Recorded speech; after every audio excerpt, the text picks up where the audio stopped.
ಮಹಿಳೆ ಒಂದು ಸ್ವಾತಂತ್ರ್ಯ ಆಗಿ ಕೂಡ ಎರಡೂ ರಾಷ್ಟ್ರೀಯ ಪಕ್ಷದ ವಿರುದ್ಧ ಸ್ಪರ್ಧೆ ಮಾಡಿದ್ದಾರೆ.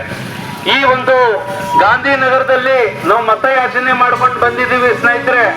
ಇವತ್ತು ವ್ಯವಸ್ಥಿತವಾಗಿ ಈ ದೇಶದ ದಲಿತರನ್ನ ಬಹಳಷ್ಟು ಕಡೆಗಣಿಸಿದ್ದಾರೆ ಎರಡೂ ರಾಷ್ಟ್ರೀಯ ಪಕ್ಷಗಳು. ಇವತ್ತು ನ್ಯಾಯಸಮ್ಮತವಾಗಿ ಒಳ ಮೀಸಲಾತಿಯ ಒಂದು ಹಕ್ಕನ್ನ ಕೊಡ್ರಿ ಅಂತ ಪರಿ ಬೇಡ್ಕೊಳ್ತಾ ಇದ್ರು ಕೂಡ ಎರಡೂ ರಾಷ್ಟ್ರೀಯ ಪಕ್ಷಗಳು ಈ ವಿಷಯದಲ್ಲಿ ದಲಿತ ಸಮುದಾಯಕ್ಕೆ ವಂಚನೆ ಮಾಡಿದ್ದಾರೆ.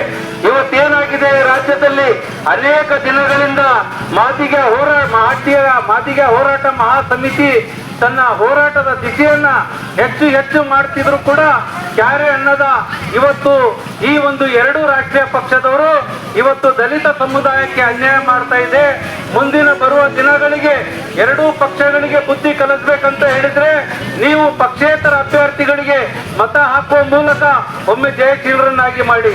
ಇವತ್ತು ಬಾಬಾ ಸಾಹೇಬ್ ಅಂಬೇಡ್ಕರ್ ಅವರಿಗೆ ಪ್ರಥಮವಾಗಿ ಚುನಾವಣೆ ನಡೆದಂತ ಸಂದರ್ಭದಲ್ಲಿ ಯಾರು ಸೋಲಿಸಿದ್ರು? ಈ ದೇಶಕ್ಕಾಗಿ ಪವಿತ್ರವಾದ ಸಂವಿಧಾನ ಕೊಟ್ಟಿರ್ತಕ್ಕಂಥ ಮಹಾನುಭಾವ ಬಾಬಾ ಸಾಹೇಬ್ ಅಂಬೇಡ್ಕರ್ ಅವರಿಗೆ ಸೋಲಿಸಿರೋದು ಯಾರು? ಅಂದಿನ ಕಾಂಗ್ರೆಸ್ ಪಕ್ಷ. ಸೋಲಿಸಿರೋದು ಯಾರು?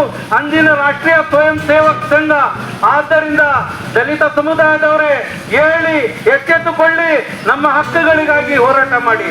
85% ಇದ್ದೀವಿ ಈ ದಾವಣಗೆರೆ ದಕ್ಷಿಣ ಕ್ಷೇತ್ರದಲ್ಲಿ. ನಾವು ಟಿಕೆಟ್ ಕೇಳೋದು ತಪ್ಪೇನು? ಇವತ್ತು ಈ ಕ್ಷೇತ್ರದಲ್ಲಿ ಅಲ್ಪಸಂಖ್ಯಾತರಿಗೆ, ದಲಿತರಿಗೆ ಅಥವಾ ಹಿಂದುಳಿದವರಿಗೆ ಒಂದು ಅವಕಾಶ ಸಿಗಬೇಕಾಗಿತ್ತು. ಈ ಅವಕಾಶ ಸಿಗದೇ ಇರೋದ್ರಿಂದ ನಮ್ಮಂತ ಬಡವರು ಸ್ಪರ್ಧೆ ಮಾಡಿ ಈ ಸ್ವಾಭಿಮಾನದ ಹೋರಾಟವನ್ನು ನಡೆಸ್ತಾ ಇದ್ದೀವಿ. ಈ ಸ್ವಾಭಿಮಾನದ ಹೋರಾಟಕ್ಕೆ ತಾವೆಲ್ಲರೂ ಕೈ ಜೋಡಿಸ್ಬೇಕಂತ ವಿನಂತಿಸ್ತೇನೆ. ಧನ್ಯವಾದಗಳು, ನಮಸ್ಕಾರ. ನಮಗೆ ಕಾನ್ಫಿಡೆನ್ಸ್ ಇತ್ತು ಅಂದರೆ ಈ 100 ಗೆಲ್ತೀವಿ, ಸೋಲ್ತೀವಿ ಅಂತ ಹೇಳ್ತಾರ ಅವರು. ಈಗ ಏನೇ ಹೇಳಿದ್ರು ಕೂಡ ಜನ ನಮ್ಮ ಗ್ಯಾರಂಟಿ ಯೋಜನೆಗಳನ್ನು ಮೆಚ್ಕೊಂಡಿದ್ದಾರೆ. ಗ್ಯಾರಂಟಿ ಯೋಜನೆಗಳು ಈ ಸಾರಿ ಜನ ಓಟ್ ಹಾಕ್ತಾರೆ. ಗೊತ್ತಾಯ್ತಾ? ಅವರು ಸಂವಿಧಾನ ವಿರೋಧಿಗಳು, ಬಡವರ ವಿರೋಧಿಗಳು, ರೈತರ ವಿರೋಧಿಗಳು. ಹೆಂಗೆ ಅವರಿಗೆ ಓಟ್ ಹಾಕ್ತಾರೆ? ಬೇರೆಯವರಿಗೆ ಓಟ್ ಅವ್ರಿಗೇನಿದೆ? ಅವ್ರು ಯಾವ ಆಧಾರದ ಮೇಲೆ ಓಟ್ ಯಾವ ಆಧಾರದ ಮೇಲೆ ಇಲ್ಲಪ್ಪ ಅವ್ರಿಗೆ ಹೇಳ್ತಾರೆ. ಅವ್ರಿಗೇನು ಏನು ಹೇಳ್ತಾರೆ? 9 ವರ್ಷ ಸರ್ಕಾರ ಮಾಡಿದ್ದಾರೆ ಕರ್ನಾಟಕದಲ್ಲಿ. 9 ವರ್ಷ ಸರ್ಕಾರ ಮಾಡಿದ್ದಾರೆ. ಏನು ಮಾಡಿದ್ದಾರೆ? ಏನು ಮಾಡಿದ್ದಾರೆ